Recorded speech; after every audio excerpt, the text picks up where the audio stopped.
Love's in the air. Somewhere, just not here. Hey guys, what's up? It's Imurgency and welcome back to my channel. Today we are back with another video. It is Valentine's season and the season of love. So I figured that there is no better time to talk about love in media. And specifically how this love in media is ruining our dating lives forever. Kidding. Kinda. And when we're talking about love in media, we're gonna be talking about one of the more popular tropes that tends to translate into real life quite often, and that is the friends to lovers trope. And it is no secret that the majority of people love them a friends to lovers trope moment in television, in a good show or movie, some more than others. And especially if you're in Gen Z or like a young millennial, you know that this trope has been forced down our throats since we were just youngins.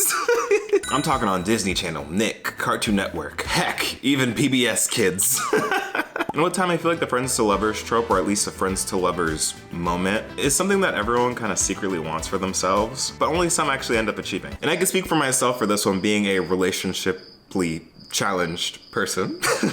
Like a friends to lovers moment would be cute, like real cute. But there are often so many things that come into play in the representation of this trope in media that kind of make this a fantasy for a lot of people in real life. And in this video, we're gonna be talking about why that is, digging deeper into the friends to lovers trope in media and seeing how that translates into the real life dating scene, and try to get to the bottom of why people love this trope so much. But before we get into any of that, if you are new to the channel and like all things commentary, pop culture, fashion, and TV, make sure to subscribe because I put out content like this every single week, sometimes twice a week. And we're getting closer and closer to 200K, and it'd be really cool for you to be here before we actually hit 200K. So hit the buttons down below. You can also follow me on all my social medias here at Imurgency on Instagram, TikTok, and Twitter. And while you're at it, if you haven't already, make sure to leave a like on this video because it helps out so much with the YouTube algorithm. Or just really talk about the whole concept of friends to lovers in general. Actually came from Lizzo. Lizzo recently hard launched her man to the internet, and they are so cute. But she actually posted a TikTok about it where she said that her and her man were actually the living version of the friends to lovers trope. And I was like,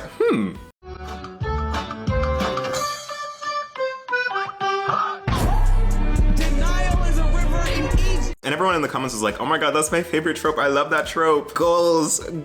Oh my God, I'm so happy for you. Like, no Madison Brown, but when's it gonna be my turn?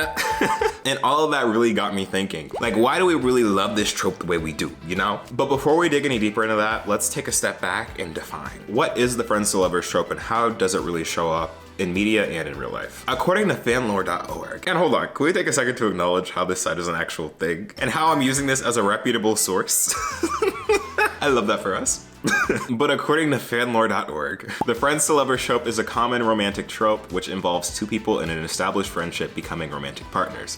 It is not uncommon for the relationship to be unexpected, that the characters never intended for there to be anything but friendship, but something happens to make them see the possibility of a romantic relationship. There are also oftentimes that the friends to lovers trope is co-opted with like the childhood best friend trope. So like you have two people that have like known each other forever and that have grown up together and like their families are friends and they've been friends for a while. It's just like when they grow up, they start having feelings for each other. And that's definitely not necessarily the case for a lot of friends to lovers in real life. But it's really just a notion of two friends that might be more, you know? When we see the friends to lovers trope a lot in media. Like I know on Book Talk and just like the general reading community, the friends to lovers trope is like a really big trope in the whole romance genre, but it's also just as prevalent in TV and film. Especially interestingly in shows geared towards teens and young adults. Like some more recent examples of the friends to lovers trope in popular shows can be seen in shows like Euphoria. Like you have Rue and Jules, who initially started out as friends but became more. With The Summer I Turned Pretty, you have Belly and Conrad. In Heartstopper, you have the main two of Nick and Charlie, which all follow the theme of like, oh, they were initially friends at first, but you know, they spent some time together and started having crushes on each other. And that's all fine and dandy to have the trope be so prevalent in current media,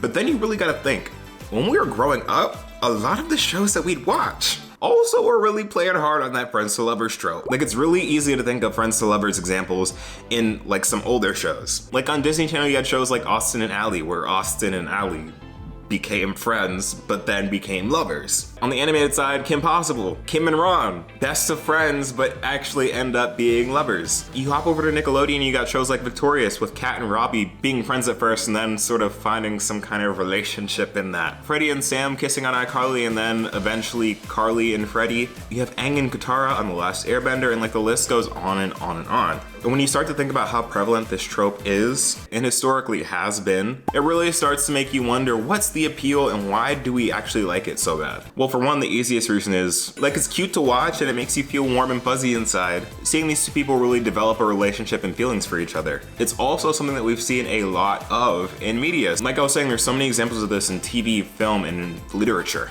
that it's essentially become a staple for a lot of rom-coms and teen dramas. And the fact that we've seen so much of it and that we've grown up on this trope, it's easy to see how we'd start idealizing and romanticizing the friends to lovers trope and wanting that to happen to us in real life because we grew up watching that. That's oftentimes how we saw successful relationships be formed. But the friends to lovers trope, or just the whole concept of friends to lovers, is what a lot of our parents say brought them together. And might I say, I'm genuinely shocked at the frequency that the older generations say that they had their whole friends to lovers experience, because the way that they describe their stories makes it seem like those deadass just walking outside and picking up a husband or wife off the street. Like, and I don't know if I believe it all.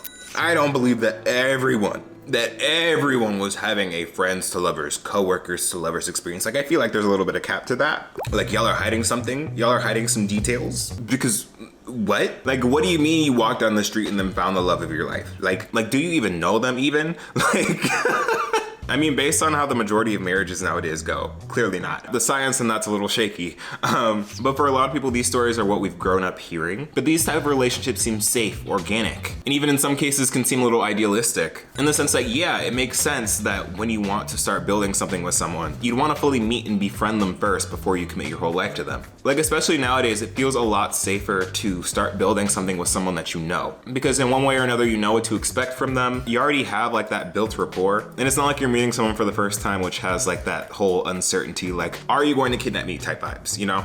A friends to lovers relationship also has that sort of tension that's always there and that builds with time. And I know for a lot of people that's a selling point. Like, we love a good tension. Like, there's a reason why we love slow burns in media so much. I'm looking at you, Abbott Elementary. So it's clear to see the appeal. But despite all of that and despite its representation in media, let's put on our little relationship sociology hats and dig into why the whole friends to lovers trope and just friends to lovers in general is not that common, and how the current dating landscape for our generation has kind of ruined the chances for friends to lovers and all of our dating lives. Ooh, we're about to get into it, huh? So like I said before, friends to lovers has sort of become an ideal. Like that's kind of what you want for like the start of a relationship. Everyone's always talking about, oh, you should be best friends with your partner before you actually start falling in love with them. Like, and like, yes, I agree with that. That should be like how you should start building things with someone. Like, you should be able to get to know them more and get to know them fully before you actually start like invest in relationship and feelings and such. But the way that the current dating landscape is set up, that has become a lot more difficult to achieve for many different reasons. And while people do go from friends to lovers, that's like a real thing that happens. Like it's a trope, but it's also the reality for some people. I feel like due to social media and online dating, the landscape has sort of changed in the fact that in the pursuit of trying to find someone to go friends to lovers with, you often encounter a lot of people that just don't know what they want. Or they know what they want, but it's not to become a lover. Like, just talking about the Gen Z dating sphere, I'm sorry, and I don't mean to generalize for us, but guys, we kind of suck at this. Like, and like, I know it's not completely our fault because like I said, a lot of our dating landscape has been heavily impacted by social media and dating apps, which I feel like we don't really talk about enough, how we didn't set that up. Like, we kind of just like aged into that. And I really don't think people are talking enough about how a lot of our issues that we currently have and in the Gen Z dating life came from people that are older than us. Like, we did not make Tinder, we did not make Bumble, we did not make Hinge, we did not make these dating apps. We just inherited them. Hold on, wait. Tinder was made by Sean Rad, right? Sean Rad is 36 years old. Sean Rad is a millennial. The creator of Hinge is 37, and the creator of Bumble is 33. These apps all came out in the 20-teens. Most of Gen Z, I can promise you they were not made initially for Gen Z because we were all in our young teens. Most of us were either just entering high school. The oldest of us had not even graduated high school yet.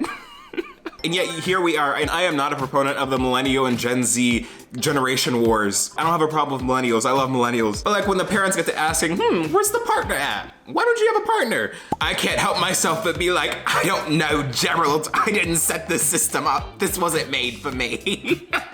Oh my God. I don't know who the hell Gerald is, but I digress. Ooh, yeah, the online dating scene was not made for Gen Z. I don't think anyone could have predicted how things would have panned out in the early 2010s. But when it comes to the whole friends to lovers pipeline, I feel like on one hand, social media has been really great at connecting us to a lot more people on a larger scale and global scale than really ever before. But as I'm sure you're aware, that can also be a very much double-edged sword in the sense that sort of created this culture of having so much access to so many people, you just start thinking of people as options. And based on the way that a lot of these apps are designed and how social media can be really superficial, when it comes to getting to know someone or just really being interested in someone, you really only get the chance to choose if you want to interact with them based on a superficial level. So when it comes to getting to the friends part, it becomes kind of difficult, especially when the pretense for a lot of these interactions are more than friendly. And girl, I am well aware that people use a lot of these networking apps for friends. Like they'll say, oh, I'm just looking for friends in the area, or let's start as friends. But if that's really the case most of the time,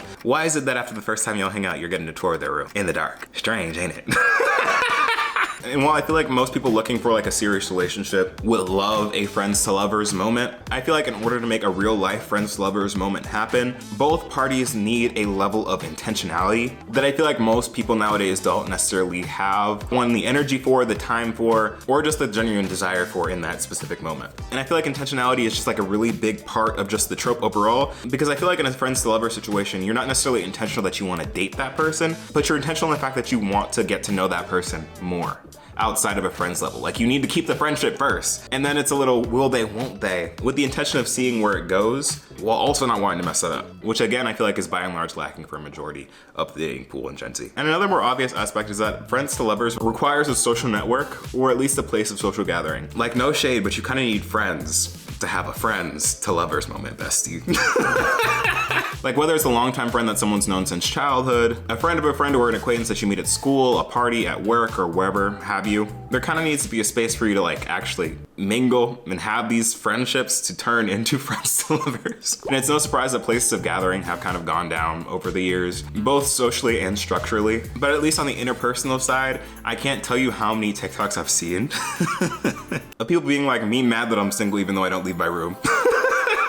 And girl, I definitely fall victim to that because me and these four walls, we like this. And that general lack of social interaction day to day also does decrease the chances of having a friends to lovers moment, because when are you gonna actually start and build that friends part to go to the lovers? But all this is to say that there are many different factors as to why, for one, really idealize and really want a friends to lovers moment, but also in contrast with real life, don't see it as often due to the current dating landscape. If you've seen any of my videos before, you know that I'm a thorough believer that representation in media influences and impacts society in real life. So seeing the general love of the friends to lovers dynamic in media play out in real life is just generally really interesting. Like speaking anecdotally, most of my friends that are in relationships now all started out as friends and had that whole friends to lovers moment. And a lot of them say that it's easier. And I know that's really circumstantial and doesn't really apply to the macro scale, but at least for me in my personal life, that really just shows that this stuff has impact and it comes from somewhere. And it really just restores my faith in humanity.